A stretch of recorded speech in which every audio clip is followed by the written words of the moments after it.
Hello friends, welcome back to our channel. இந்த வீடியோவில் நம்ம என்ன பார்க்க போகிறோம்னு பார்த்தோம்னா ஜனவரி 15க்கான கரண்ட் அஃபேர்ஸ். ஃபர்ஸ்ட் ஒன் பார்த்தோம்னா நிதி ஆயோக்கின் 4வது ஏற்றுமதி தயார்நிலை குறியீடு 2024 தரவரிசை பட்டியலில் தமிழகம் எத்தனையாவது இடம் பெற்றுள்ளது?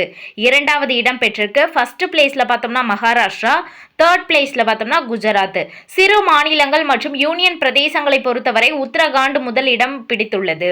அடுத்து பார்த்தோம்னா பல்லுயிர் பாதுகாப்பு பூங்கா எங்கே அமைஞ்சிருக்கு? கடம்பூர்ல. சர்வதேச பறவை மையம் மரக்காணத்துல. சதுப்பு நில பாதுகாப்பு மையம் கடலூர் பிச்சாவரத்தில் அமைய இருக்கு. சர்வதேச கடல் பசு பாதுகாப்பு மையம் தஞ்சாவூர்லேயும், கடல் ஆமை பாதுகாப்பு மையம் சென்னை. இது எல்லாமே இதுக்கப்புறம் அப்கமிங்கில் அமைய இருக்கு. இதற்கான பிளேஸ் இதை சூஸ் பண்ணியிருக்காங்க. அதுக்காக அடிக்கல் நாட்டிட்டாங்க. அடுத்து பார்த்தோம்னா காமன்வெல்த் நாடாளுமன்ற தலைவர்கள் மாநாடு எங்கு நடைபெற்றது? டெல்லியில் நடைபெற்றது. மக்களவைத் தலைவர் ஓம் பிர்லா தலைமையில் நடைபெறும் இந்த 42வது காமன்வெல்த் மாநாட்டில் 42 உறுப்பு நாடுகளைச் சேர்ந்த நாடாளுமன்ற தலைவர்கள் மற்றும் துணைத் தலைவர்கள் என 61 பேர் பங்கேற்க உள்ளனர். அடுத்து அமெரிக்காவை தொடர்ந்து ஐநாவின் முக்கிய அமைப்புகள் உட்பட பல்வேறு சர்வதேச அமைப்புகளில் இருந்து உடனடியாக விலகுவதாக எந்த நாடு அறிவித்துள்ளது? இஸ்ரேல் நாடு தான் அறிவிச்சிருக்காங்க. அடுத்து தமிழகத்தில் தேசிய தடுப்பூசி அட்டவணையின் கீழ் மொத்தம் எத்தனை வகையான தடுப்பூசிகள் வழங்கப்படுகின்றன அப்படின்னு பார்த்தோம்னா 11 வகையான தடுப்பூசிகள் வழங்கப்படுகின்றன. இந்த திட்டம் பார்த்தோம்னா அரசு மருத்துவமனைகளில் மட்டும்தான் செயல்படுத்திட்டு வந்தாங்க. தற்போது 100% இலக்கை எட்டுவதற்காக தனியார் மருத்துவமனைகளுக்கும் இந்த திட்டத்தை விரிவுபடுத்தியிருக்காங்க.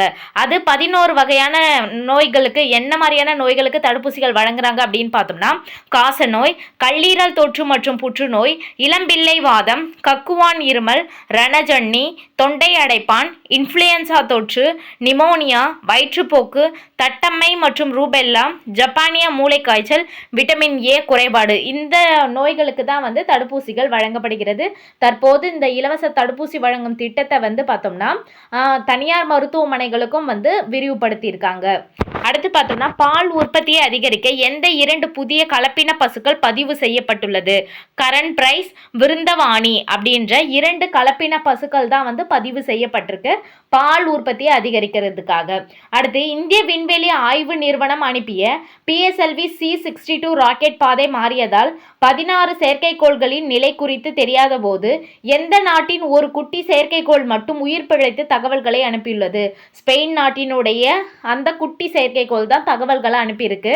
இந்த PSLV C-62 ராக்கெட் 3வது வட்டப்பாதையில் நிலை நிறுத்தும் போதே பார்த்தோம்னா அது நிலை மாறியதுனால அது கரெக்டான இன்ஃபர்மேஷனை அனுப்ப முடியல. அதில் தான் EOS-1 அப்படின்ற செயற்கைக்கோளையும் நம்ம அனுப்பியிருந்தோம். அது எதுவுமே நமக்கு இன்ஃபர்மேஷனை தராத போது இந்த ஸ்பெயின் நாட்டினுடைய ஒரு குட்டி செயற்கைக்கோள் மட்டும்தான் தகவல்களை அனுப்பியிருக்கு. ஓகே ஃப்ரெண்ட்ஸ், இந்த வீடியோ உங்களுக்கு பிடிச்சிருந்தா லைக் பண்ணுங்கள், உங்கள் ஃப்ரெண்ட்ஸ்க்கும் ஷேர் பண்ணுங்கள், மறக்காமல் சப்ஸ்கிரைப் பண்ணுங்கள். தேங்க்ஸ் ஃபார் வாட்சிங்.